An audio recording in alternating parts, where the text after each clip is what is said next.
বিশ্বকাপ ব্যর্থতার শাস্তি পেলেন তিন পাকিস্তানি ক্রিকেটার। সদ্য শেষ হওয়া টি-20 বিশ্বকাপ পুরোপুরি ব্যর্থ হয়েছে পাকিস্তানের। গ্রুপ পর্ব থেকে বিদায় নিয়েছে গতবারের রানার্স আপরা। এবারের বিশ্বকাপে পিসিবি সবচেয়ে বেশি প্রত্যাশা করেছিল তিন ক্রিকেটারের কাছে, ব্যাটিংয়ে বাবর আজম ও রিজওয়ান এবং বোলিংয়ে শাহিন শাহ আফ্রিদি। তবে পিসিবির প্রত্যাশা পূরণ করতে ব্যর্থ হয়েছে এই তিন ক্রিকেটার। তার শাস্তি হয়তো পাচ্ছেন বাবর রিজওয়ানরা।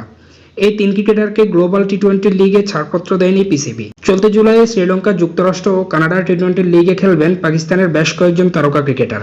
এর মধ্যে বিভিন্ন লিগে 12 জনকে খেলার ছাড়পত্র দিয়েছেন পিসিবি। তবে কানাডার গ্লোবাল টি-20 লিগে খেলতে ছাড়পত্র মেলেনি বাবর আজম, শাহিন শাহ আফ্রিদি এবং রিজওয়ানদের। কানাডার ফ্রাঞ্চাইজি দল ভ্যানকুভার নাইটসের হয়ে একই দলে জুটি বাঁধার কথা ছিল বাবর আজম ও রিজওয়ানের। অন্যদিকে টরন্টো ন্যাশনাল দলের স্কোয়াডে ছিলেন পেসার শাহিন শাহ আফ্রিদি। আগামী কয়েক মাস পাকিস্তানে কোনো আন্তর্জাতিক সিরিজ না থাকা সত্ত্বেও ছাড়পত্রের জন্য এমন পরিস্থিতির মুখে পড়লেন এই তিনজন ক্রিকেটার। তাই বলার অপেক্ষা রাখে না যে বিশ্বকাপ ব্যর্থতার কারণেই তাদের বিরুদ্ধে কঠোর হয়েছে পিসিবি।